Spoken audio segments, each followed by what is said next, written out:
নমস্কার, খবরের শুরুতেই চোখ রাখবো আজকের সংবাদ শিরোনামে। স্ত্রীর সঙ্গে যৌন সম্পর্কের বদলা নিতেই খুন দত্তপুকুরের কাণ্ডে রহস্য উদ্ঘাটন। মোদী শাহের উপস্থিতিতে দিল্লির মুখ্যমন্ত্রী পদে শপথ নিলেন রেখা গুপ্তা। প্রথমবার বিধায়ক হয়ে দিল্লির মুখ্যমন্ত্রী চেয়ারে রেখা শপথ অনুষ্ঠানে থাকবেন মোদী সরকার। মৃত্যুঞ্জয় মেলা, মানুষ স্বেচ্ছায় গিয়েছিলেন সেই মেলায়। কুম্ভের মেলা নিয়ে মন্তব্য রাজ্যপালের। ভাঙড়ে ফের ভাঙন, আইএসএফে কয়েকশো কর্মী যোগ দিলেন। ভিডিওটি ভালো লেগে থাকলে এইরকম আরও নতুন খবরের তথ্য জানতে চ্যানেলটিকে সাবস্ক্রাইব করুন এবং বেল আইকনটি ক্লিক করুন। ধন্যবাদ। জানতে চোখ রাখবো আজকের প্রথম খবরের দিকে। দত্তপুকুর কাণ্ডে রহস্য উদ্ঘাটন করে ফেলল পুলিশ। স্ত্রীর সঙ্গে যৌন সম্পর্কের বদলা নিতেই হজরত লস্করকে কুপিয়ে খুন করেছেন মোহাম্মদ জলিল গাজী। বৃহস্পতিবার দুপুরে সাংবাদিক সম্মেলন করে এমনটাই জানালেন বারাসত পুলিশ জেলার এসপি প্রতীক্ষা ঝাড়খড়িয়া।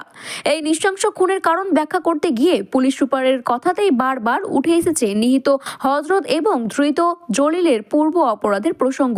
সেই সঙ্গে খুনের পরে আত্মায়ী জলিল নিশ্চিন্তে বাড়ি ফিরে স্ত্রী সন্তানদের সঙ্গে স্বাভাবিক জীবন কাটিয়েছিলেন বলেও জানিয়েছেন তিনি। প্রতীক্ষা ঝাড়খড়িয়া বলেন, দত্তপুকুরের বাজিদপুরের চাষের জমিতে হজরতের মুন্ডু কেটে ব্যাগে ভরে বামনগাছি স্টেশনের লাগোয়া ডোবায় ফেলার পরে নিশ্চিন্তে বাড়ি ফিরে গিয়েছিলেন মোহাম্মদ জলিল গাজী। পরের দিন অর্থাৎ 3 ফেব্রুয়ারি ভোরে মুন্ডুহীন দেহ উদ্ধারের পরে চাষের ক্ষেতে পুলিশ এবং গ্রামবাসীর জড়ো হলে ভিড়ের মধ্যে উপস্থিত থেকে সবটার উপরে নজর রাখছিলেন তিনি। ভেবেছিলেন অকুলস্থ থেকে প্রায় 2 কিলোমিটারের দূরে মুন্ডু ফেলে আসায় পুলিশ হদিশ পাবে না। তাই যখন মুন্ডুহীন দেহ উদ্ধারের ঘটনা তোলপাড় পড়ে গিয়েছিল তখন নিশ্চিন্তে স্ত্রীর সঙ্গে বাড়িতে দিন কাটাচ্ছিলেন মূল অভিযুক্ত। কিন্তু তাল কেটে হজরতের স্ত্রীর রাতের ফোন।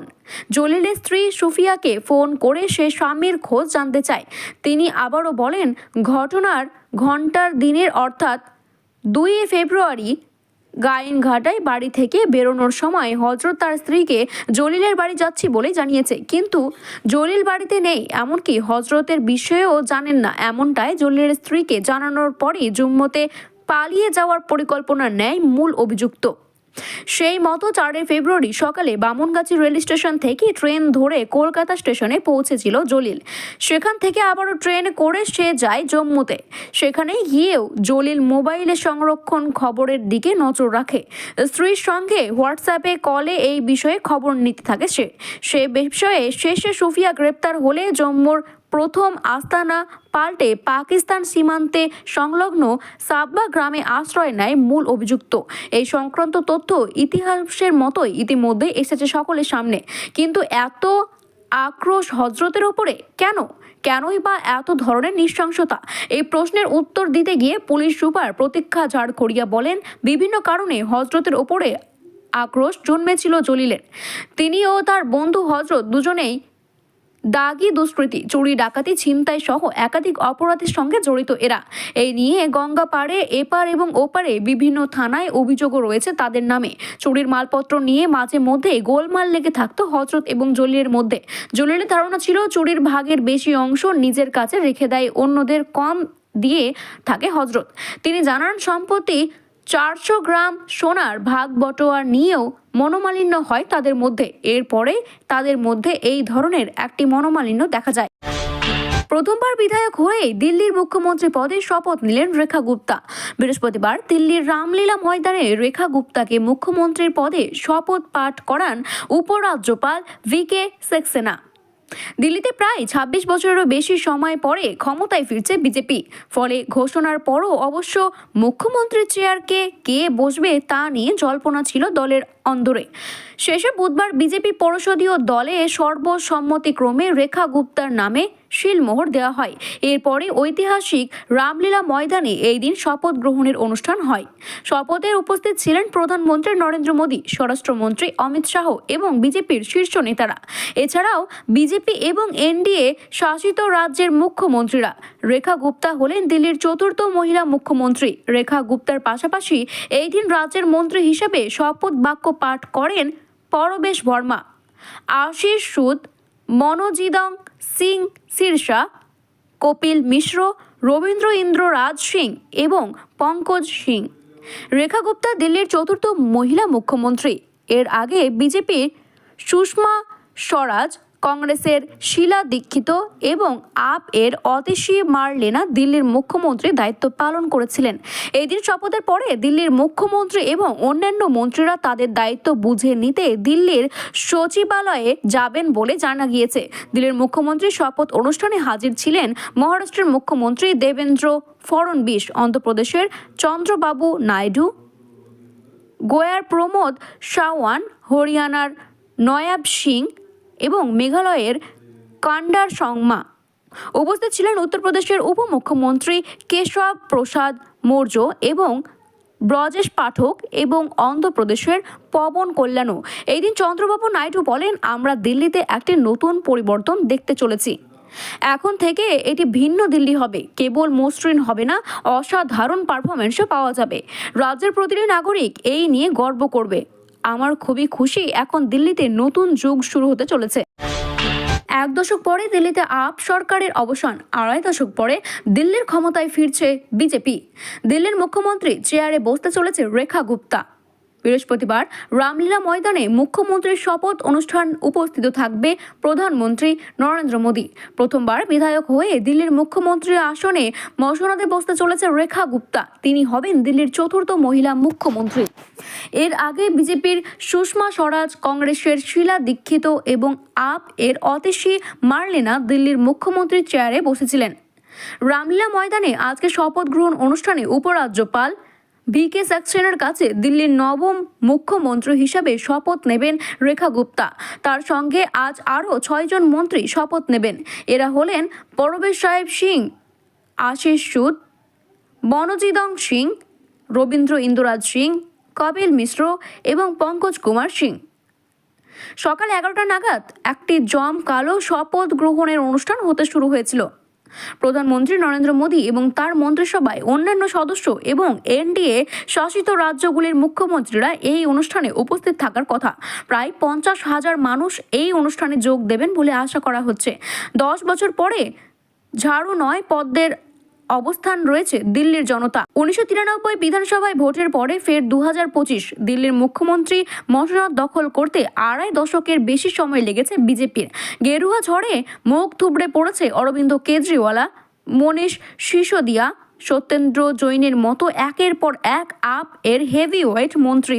মুখ্যমন্ত্রী অতিশী মারলেনাকে বাদ দিলে দিল্লির বেশ কিছু অংশে কার্যত ধুয়ে মুছে সাফ হয়ে গিয়েছে আম আদমি পার্টি। কুম্ভ মেলা নিয়ে রাজনৈতিক বিতর্কে তুঙ্গে। চলিত বিধানসভায় অধিবেশনে মুখ্যমন্ত্রী মমতা বন্দ্যোপাধ্যায়ের বক্তব্য নিয়ে রাস্তায় নেমেছে বিরোধী বিজেপি শিবির।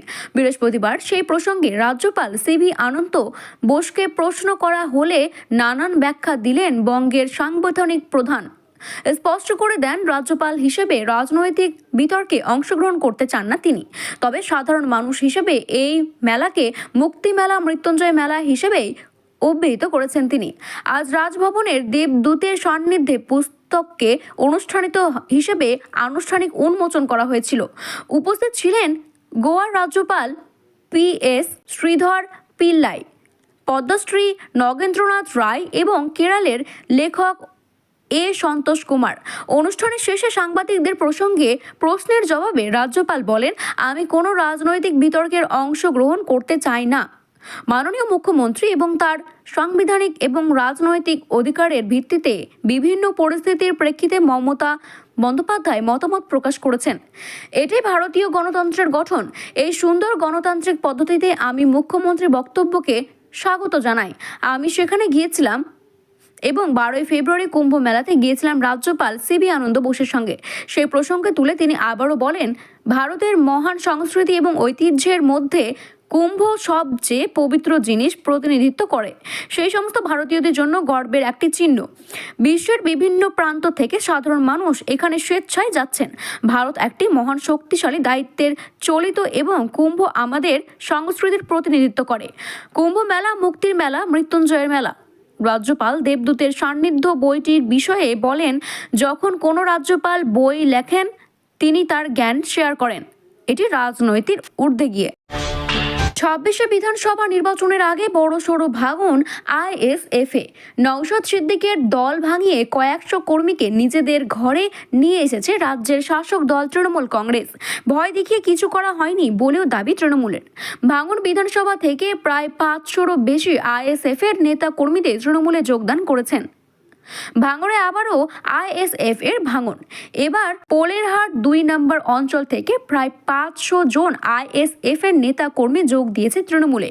বুধবার রাতে পাকা পোলের একটি অনুষ্ঠানে আইএসএফ অঞ্চলের সভাপতি আব্বাস মোল্লা সহ প্রায় কয়েকশো জন আইএসএফ এর কর্মী সমর্থন যোগ দেয় তৃণমূলে। কার্নিং পূর্বে বিধায়ক শওকত মোল্লার হাত ধরেই যোগ দেওয়া হয়েছিল। এই দিন যোগদান অনুষ্ঠানে শওকত মোল্লা ছাড়াও উপস্থিত ছিলেন তৃণমূলের নেতা খায়রুল ইসলাম, মহসিন গাজী সহ অন্যান্যরা। ক্যানিং পূর্বের তৃণমূল বিধায়ক শওকত মোল্লা জানান, কাউকে ভয় দেখিয়ে কাউকে আনা হয়নি। যারা এই দিন তৃণমূলে ফিরল তাদের সবাইকে নিয়েই পোলেরহাট 2 নম্বর ঐক্যবদ্ধভাবে তৃণমূল শক্তিশালী হবে বলেও জানিয়েছে তিনি। অন্যদিকে তৃণমূলের উন্নয়নের প্রতি আস্থা রেখে যোগ দিয়েছে বলে জানিয়েছে আব্বাস মোল্লা সহ অন্যান্য আইএসএফ এর নেতা কর্মীরা।